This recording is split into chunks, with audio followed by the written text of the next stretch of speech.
মোদি ম্যাজিকে উড়ে গেল বিরোধী শিবির। উত্তরপ্রদেশে তো বটেই, উত্তরাখণ্ডেও, তবে অন্যান্য 3টে রাজ্যতে কংগ্রেস বেশ খানিকটা চওড়া হাসি এখনো পর্যন্ত ধরে রেখেছে। আমাদের নজর প্রত্যেকটা রাজ্যের দিকে রয়েছে, কিন্তু আমরা এই নিয়ে আজকের যে ভোট এবং যে রেজাল্ট, বিশেষ করে উত্তরপ্রদেশ যেখানে সব থেকে বেশি বৈচিত্র্য, কোনো বিশেষ লক্ষণ, কোনো সিগনিফিকেন্ট ফিচার নতুন করে কি সামনে এলো, এ নিয়ে আমরা কথা বলতে সরাসরি চলে যাব নিউজ রুমে। আমাদের প্রতিনিধির সঙ্গে কথা বলবো আমরা। ব্যুরো চিফ রজত শুভ্র মুখোটি আমার সঙ্গে রয়েছেন।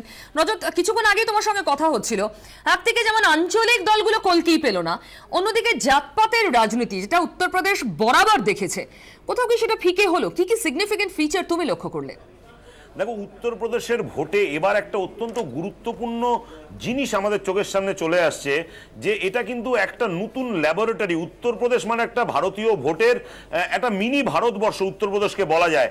এত ধর্ম, এত জাতপাত, বিভিন্ন বর্ণের মানুষ, একটা বিরাট অঞ্চল। তার রেজাল্ট কিন্তু গোটা দেশের ওপর প্রভাব বিস্তার করে। তার রেজাল্ট একটা নতুন প্যারাডাইমের উপর তার প্রভাব বিস্তার করে, নতুন আঙ্গিক খুলে দেয়। এটা আমরা যেটা বলছি যে 1989 সাল বিজেপি, তখন সেখানে আমরা দেখতে পাচ্ছি যে বিজেপি 57টি আসন পেয়েছে। সেই সময় কংগ্রেসের আসন 94টি এবং জনতা দল তখন সংযুক্ত, তাদের আসন 208টি। সমাজবাদী পার্টি সেভাবে নেই, বিএসপি নেই। কিন্তু এই জায়গায় থেকে দেখা যাচ্ছে একটা নতুন অধ্যায় সূচনা হলো ভারতীয় রাজনীতিতে। রাম জন্মভূমি আন্দোলন, আদবানির নেতৃত্বে রথযাত্রা শুরু হলো। ধর্ম ভারতীয় রাজনীতিতে অত্যন্ত গুরুত্বপূর্ণ রোল প্লে করা শুরু করলো এবং বিজেপির আসন 1991 57 থেকে বেড়ে এক লাফে হয়ে গেল 221। এই একটা ঘটনাই প্রমাণ করছে যে বিজেপি এবার উত্থান করছে, তারা প্রো হিন্দুত্বের লাইন নিচ্ছে, রাম জন্মভূমি আন্দোলন করছে। করে আমরা দেখতে পাচ্ছি যে 1989 থেকে সেই আসন বেড়ে 91 হয়ে গেল 221। পিউ সেই সময় আইএনসি অর্থাৎ ইন্ডিয়ান ন্যাশনাল কংগ্রেসের আসন সংখ্যা কমে হয়ে গেল 46। এবার পরের ভোট, আবার 2 বছর পরে ভোট হচ্ছে 93 সালে, তখনও কিন্তু হিন্দুত্বের জিগির রয়েছে। বিজেপি 177টি আসনে জয়ী, কংগ্রেস ফোর্স হিসাবে কমে যাচ্ছে 28টি আসন। 96 সাল আবার নির্বাচন, বিজেপি তখনও কিন্তু তাদের কড়া হিন্দুত্বের লাইনে রয়েছে। আবার তারা তোমার রাম মন্দির আন্দোলন রয়েছে, একাধিক তাদের কট্টর হিন্দুত্ববাদী মুভমেন্ট তারা জিইয়ে রেখেছে। সেই সময় দাঁড়িয়ে তাদের আসন সংখ্যা 174।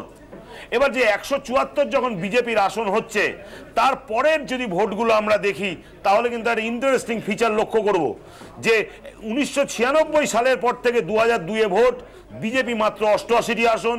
2007-এ বিজেপির আসন কমে গেল 51টি আসন। 2012 47টি আসন। এই যে বিজেপির আসন কমছে, তাহলে বাড়ছে কে? কংগ্রেস বাড়ছে না, কংগ্রেস কিন্তু আরো 33 থেকে কমে 25, 22, 28। উত্তরপ্রদেশে কংগ্রেস রীতিমতো ধুয়ে মুছে সাফ হয়ে যাচ্ছে। সেই সময় আমরা দেখছি দুটো আঞ্চলিক শক্তির উত্থান হচ্ছে। 96 সাল থেকে 110টি আসনে সমাজবাদী পার্টির জয়, বিএসপির 67। 2002-এ সমাজবাদী বেড়ে হলো 143, বিএসপি বেড়ে হলো 98। 2007 বিএসপি হয়ে গেল 206, সমাজবাদী 57। 2012 97, 2012 বিএসপি 80, সমাজবাদী 224।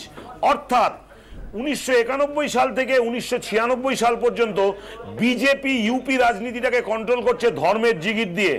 1996 সালের পর থেকে এই যে রিজিওনাল দুটো ফোর্স, সমাজবাদী পার্টি এবং বিএসপি, এরা এখানে কাস্ট পলিটিক্সকে একটা নতুন আঙ্গিকে নিয়ে এলো। সেখানে ভূমিহার, জাট, রাজপুত, জাটভ, তারপরে তোমার শিডিউল কাস্ট, শিডিউল ট্রাইব, এই গোটা ভাবে উত্তরপ্রদেশটাকে ভেঙে দিল। কিন্তু 2014 সালে আমরা লোকসভা নির্বাচনে যার পদধ্বনি পেলাম, 2017-তে বিধানসভা ভোটে সেই বৃত্তটা সম্পূর্ণ হলো। এতে দেখা যাচ্ছে ইউপিতে এখন ধর্মের ভিত্তিতে ব্যাপক মেরুকরণে ভোট হলো না, জাতপাতের ভিত্তিতে ব্যাপক মেরুকরণে ভোট হলো না। বিউপিতে একটা নতুন শ্রেণীর উত্থান হলো, তারা প্রো মোদি, অ্যান্টি মোদি। এখানে বিজেপির থেকে মোদি বড় একটা ফ্যাক্টর হয়ে গেছে।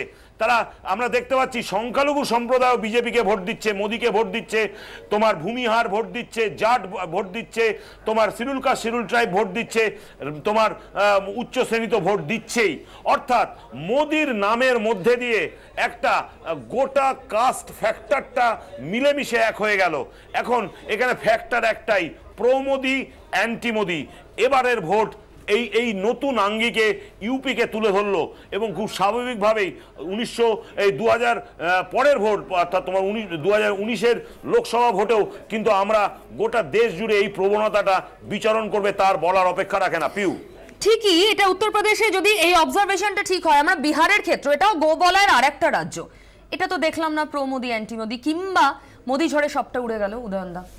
না, বিহারে কাজ করলো না, উত্তরপ্রদেশে কি করে? বিহারের ক্ষেত্রে যেটা আপনি যদি খেয়াল করেন সেটা হচ্ছে বিহারে নীতিশ কুমার তো কিছু কাজ করেছেন এবং নীতিশ কুমারের সাথে একসময় বিজেপির সঙ্গেই ছিলেন, সঙ্গে থেকেই কাজটা করেছেন এবং 2014 নির্বাচনের আগে তিনি বিজেপির হাতটা ছাড়লেন, 2013 সালে উনি হাতটা ছাড়লেন।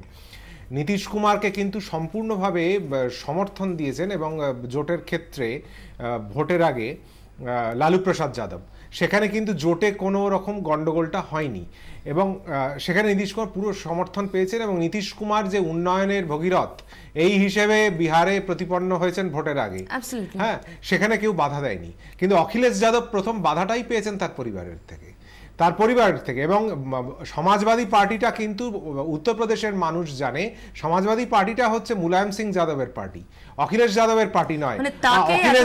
অখিলেশ যাদব যেটা করতে চেষ্টা করেছেন সেটা হচ্ছে সমাজবাদী পার্টির ফেসটাকে চেঞ্জ করতে চেয়েছেন এবং রাতারাতি এবং সেটাকে একটা সর্বভারতীয় স্ট্রাকচার দেওয়ার চেষ্টা করেছেন, যেটা একেবারে কাজে দেয়নি।